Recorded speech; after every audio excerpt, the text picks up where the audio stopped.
Hello, everyone, and welcome. Welcome to this week's edition of Ask Coach Marie. I'm Marie O'Neill, founder of Padma Life Coaching and your host on this series.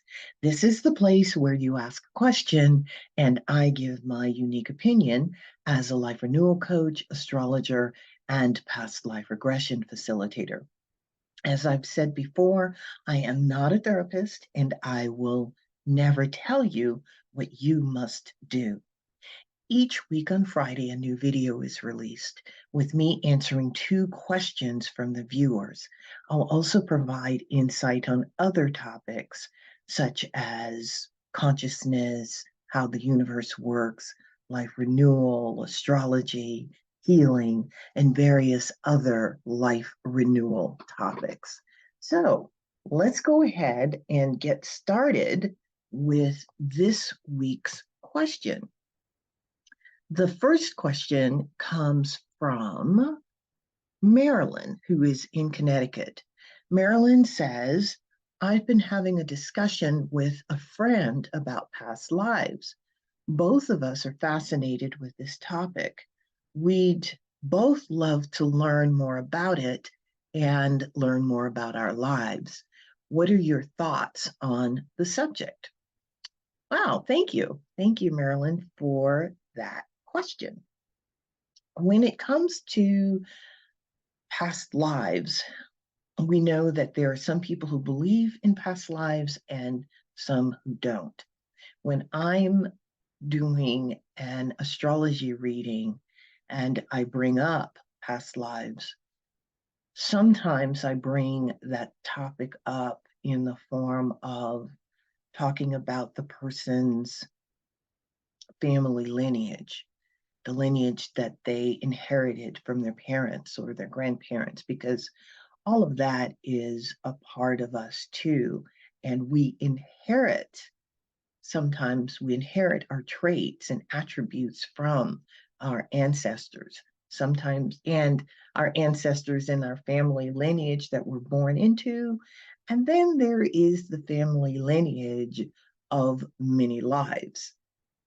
So I'll talk a little bit about past lives. I won't be able to go into a deep discussion about it because we don't have time here to do that. First of all, with past lives, I like to talk to people initially who are interested in past lives about their reason for wanting to know about their prior lives.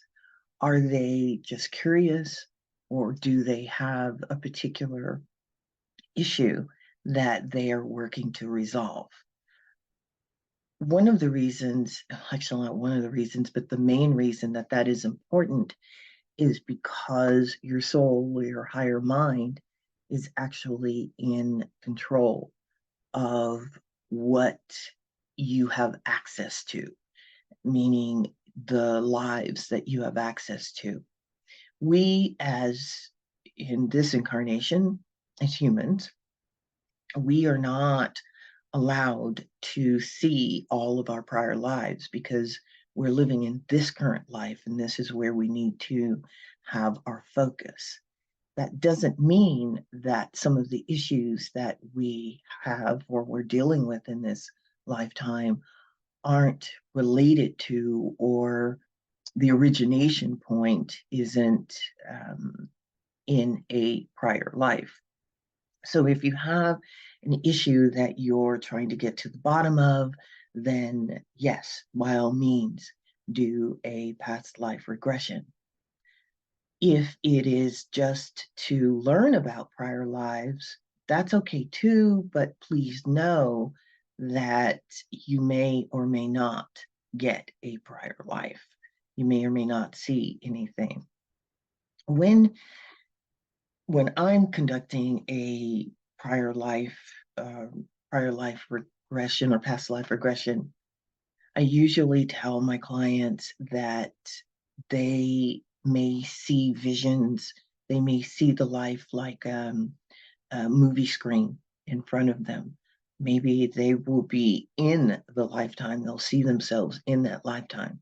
Or sometimes they don't see anything. Sometimes they just get feelings or they just get knowings. Each person has their own unique way of how they use their intuitive skills or their psychic skills, because we're all psychic. Some people hear, some people see, some people just get feelings or knowings. So it's okay to have, usually you have one or more of these abilities or ways to see past lives.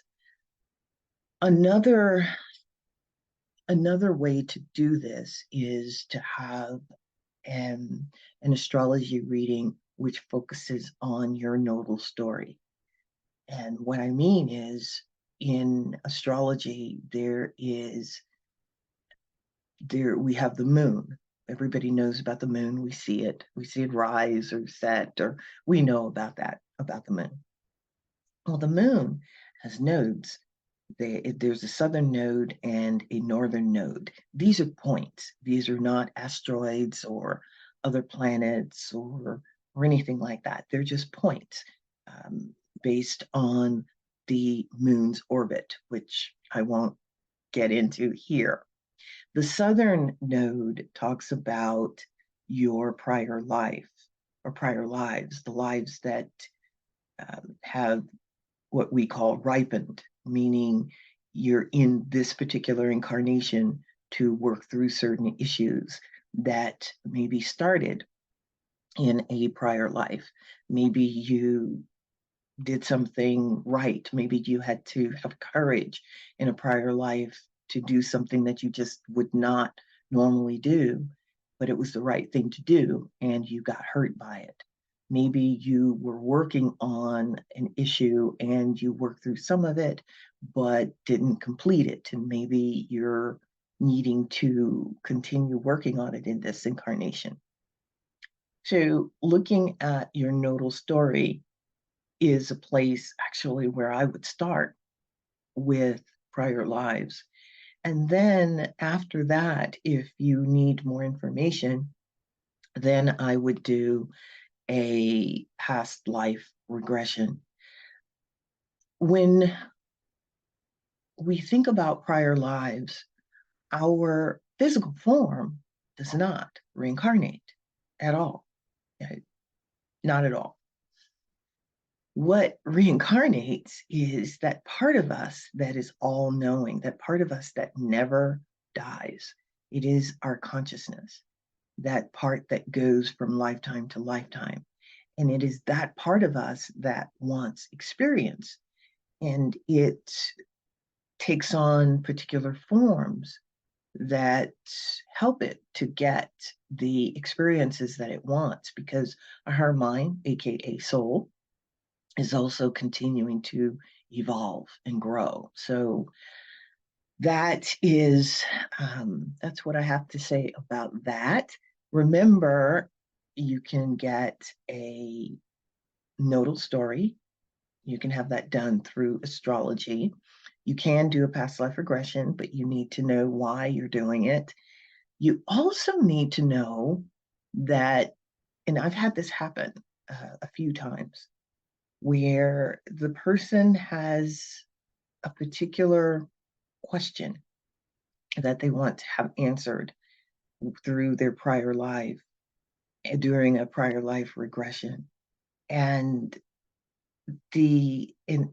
when we start doing the session, they get nothing. They don't see anything. They don't get a picture. They don't get a knowing. They get nothing from it. And what's happening in those cases is that whatever it is that you want to see, your higher mind is saying you don't need to see that. It could be a trauma that you've experienced, and to be in that picture, seeing that trauma again would re-traumatize you. Therefore, your higher mind isn't going to let you see that lifetime. You can work on those issues, those prior life issues, as I said, going through a nodal story and talking to an astrologer who can help you with the remedy for that. So I hope that helps. And please let me know. Please send me, um, an email or put a comment below. There's plenty of prior life or past life regressionists out here. So if you want to get a past life regression, please contact a past life regressionist to have that done. Now, one of the things in our last session, we talked about totems, and I want to continue that discussion on totems. We talked about animal totems. There's other totems and other helpers that we have. We have tree totems, there's plant totems, there's totems with stones, and each of, whether it's a plant or an animal or a tree, learning about your particular helper is going to help you to heal, help you to evolve yourself, because the whole point of being in this incarnation is to know thyself. So if you can, for example, I love the lotus plant. I've loved the lotus plant, my goodness, for as long as I can remember. And but I didn't know that the lotus plant was my totem. So what is a lotus flower, lotus plant? So what it does is it grows up out of the mud, has to have the mud, AKA trauma, grows up. It goes towards the light and it opens up, and every petal on that lotus flower represents an aspect of myself that I've worked on, that I've healed as much as I can heal. So the lotus flower opens up, it's in full bloom, it sees the sun, and then it dies back, and the process starts all over again. So, and it's in the mud, reseeds itself back down in the mud and in the water. Water represents emotion. So I'm telling you this so that you can have an example of how the plant totem works. You might have a rose as your totem, or a daisy, or it could be any of the plants. It could be a plant that doesn't flower. It could be a bush. But the point is that the traits and the growing pattern of that plant will inform you about you and how you are progressing through life and how you work with life. Every little bit of information will help you. Like I said, I love the plant totems. I also love the animal totems and the tree totems. They're fabulous. I love trees. I hope you love trees too. And one other thing, all of nature is alive. All of nature has consciousness. And with the trees hold our collective memory for the earth. The trees are a part of Gaia, of Mother Earth, as is all of nature for that matter. When you go to a tree, you can ask a tree a question. I'm not going to get into deep detail on this and how you do this, but the easiest way is for you to lean your head up against the tree and just start to feel the tree and ask. Say hello to the tree, ask the tree a question, and you'll be able to actually intuit the answer from the tree. I know that probably sounds crazy, and that may be a little bit too much for some of you, but please know that it is our job to be caretakers of nature, of which we are a part. We are to be caretakers for the trees, for the animals, for the plants, because they're all here to help us and to also continue evolving.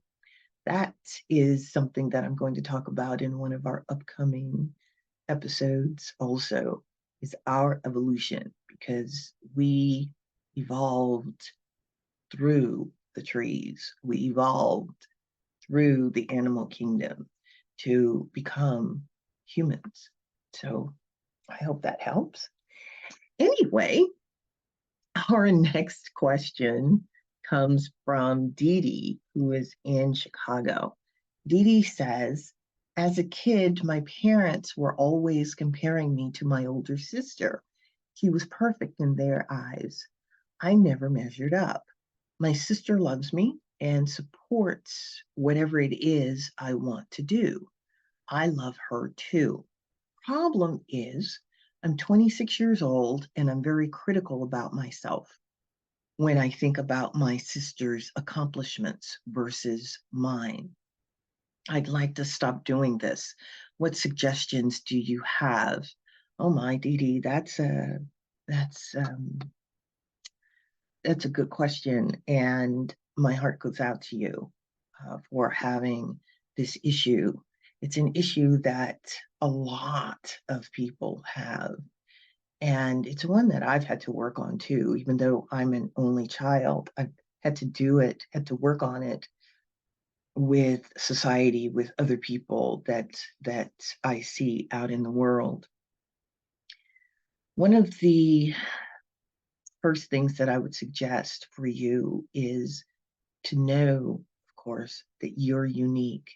Your soul, your higher mind has a particular trajectory.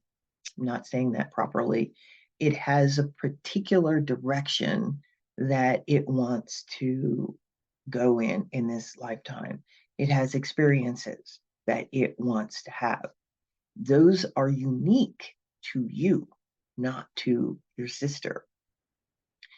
You want to do what you can to get in touch and talk to your higher mind to find out what your direction is.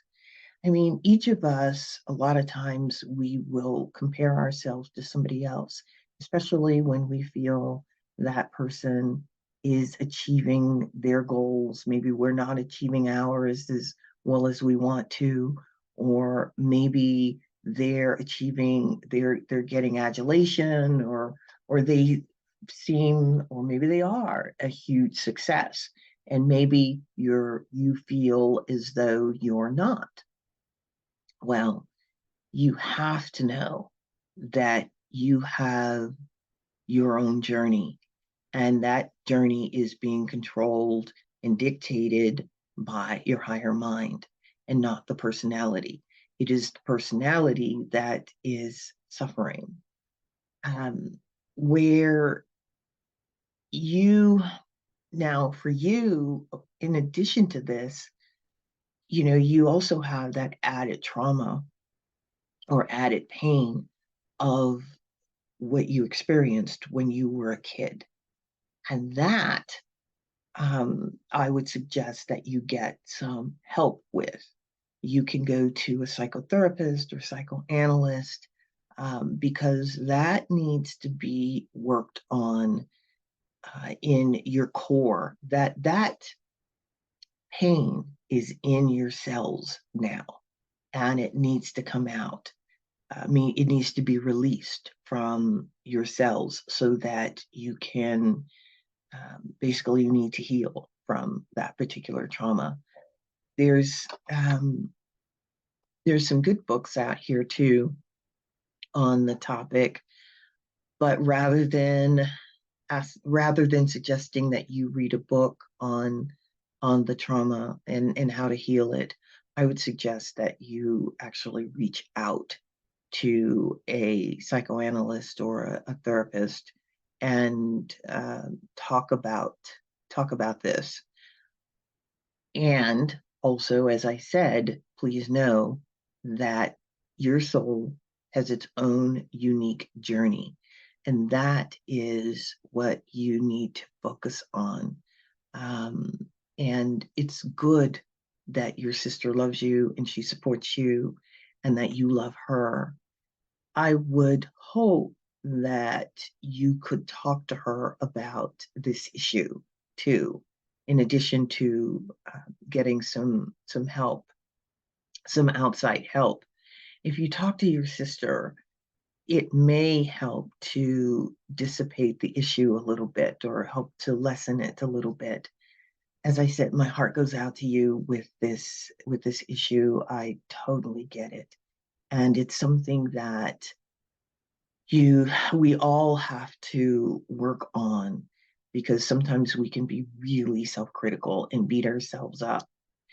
One last thing, you're 26 years old. You're getting ready to go through a major transition in life of eldering, of maturing. I'm not saying that you're becoming old, but you're getting ready to go through your lunar return, which is the point, the moon. Each of us has a particular moon sign, and your moon is about to move to go back to the position it was in at the time of your birth.